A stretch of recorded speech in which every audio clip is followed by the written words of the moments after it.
আজি জনতা ৰাজপথলৈ ওলাই আহিছে।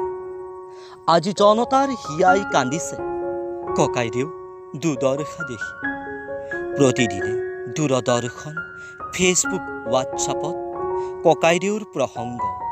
অখিল ককাইদেউক মুক্তি দিয়ক, মুক্তি দিয়ক। ককাইদেউ, তয়েইতো আমাৰ অসমীয়াৰ মান, তয়েইতো শংকৰ মাধৱ আজান ফকীৰ, তয়েইতো অসমৰ জ্যোতি বিষ্ণু ভূপেন হাজৰিকা, তয়েইতো বীৰ লাচিত বৰফুকন, মুকুন্দ কাকতি, কুশল কোঁৱৰ। তোক একাংশই নাঙল গগৈ বুলি ইটিকিং কৰে।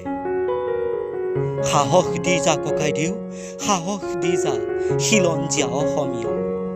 ককাইদেউ, তোৰ দুখ নাই, কিন্তু এচামৰ মতে তোৰ দুখ আছে। তই মুখা পিন্ধা ভাৱৰীয়াসকলৰ মুখা খুলি দিলি।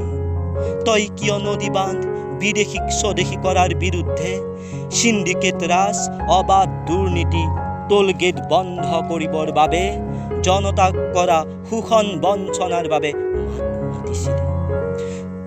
তই কিয় নাগৰিকত্ব সংশোধনী বিধেয়ক বিৰোধ কৰি প্ৰবল জনমত গঢ়ি তুলি সমগ্ৰ অসমতে আন্দোলনৰ প্ৰবল ঢৌ তুলিছিলি? মই সেইসকলক প্ৰশ্ন কৰিব খোজো, নেতৃত্বত প্ৰথম স্থান হোৱাটো জানো ককাইদেউৰ অপৰাধ? তোক মানসিকভাৱে দুৰ্বল হোৱাকৈ নেতিবাচক সমালোচনা কৰাটো জানো যুক্তিসংগত?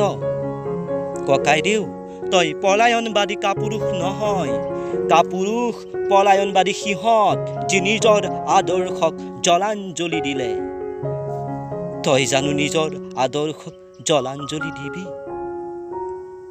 অখিল ককাইদেউ, তই কেৱল তোৰ পৰিয়াল, গাঁও তথা গোলাঘাটবাসীৰ হৈ থকা নাই, তই অসমৰ এটি সামাজিক অনুষ্ঠান হৈ পৰিছ।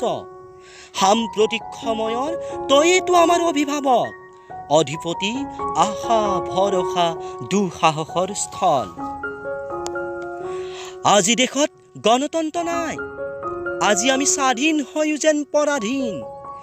কাৰাগাৰৰ ৰুদ্ধ দুৱাৰেও তোৰ মনত অৱসাদ আনিব পৰা নাই, তোৰ মনত তমসাই বাহ ল'ব পৰা নাই, তোৰ মন সোণতকৈও উজ্জ্বল হৈ পৰিছে।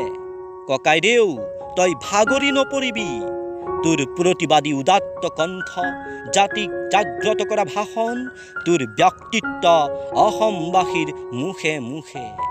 আজি আকাশতো তোৰেই নাম, বতাহতো তোৰেই নাম, সকলোতেই তোৰ প্ৰসংগৰে মুখৰিত হৈ পৰিছে। তই এইটো উদাত্ত কণ্ঠৰে ক, দেশ বুলিলে নালাগে আদেশ, তেজ দিম মাতি নিদিওঁ, বিদেশীক স্বদেশী হ'ব কাহানিও নিদিওঁ। এই বুলি তই এইটো বাদন বৰফুকনহঁতক মষিমূৰ কৰিব লাগিব। তই গণতন্ত্ৰত বিশ্বাস ৰাখিবি ককাইদেউ। এদিন তই আৰু আমি সকলো খিলঞ্জীয়া অসমীয়া জয়ী হ'ম। শুনিছো ককাইদেউ, মাৰাত্মক COVID-19 তোক বোলে গ্ৰাস কৰিছেহি, লগতে তোৰ সতীৰ্থ কেইজনো। সোনকালে আৰোগ্য হ, সোনকালে কাৰাগাৰৰ ৰুদ্ধ দুৱাৰৰ পৰা মুক্ত হ ককাইদেউ। তোৰ লগত দল সংগঠন, শিল্পী, সাহিত্যিক, সাংবাদিক, বুদ্ধিজীৱী, সমগ্ৰ অসমীয়া জনতা আছে। তই ভাগৰি নপৰিবি, তই অক্লান্ত যোদ্ধা হৈ আমাৰ মাজত জিলিকি থাক। আকৌ তোৰ সুৰতেই সুৰ মিলাই আমি অসমবাসীয়ে উদাত্ত কণ্ঠেৰে কম, অসমীয়াই যদি মান খেদিব পাৰে, অসমীয়াই যদি মোগলক খেদিব পাৰে, অসমীয়াই বিদেশীকো দৌৰাই দৌৰাই খেদিব পাৰিম।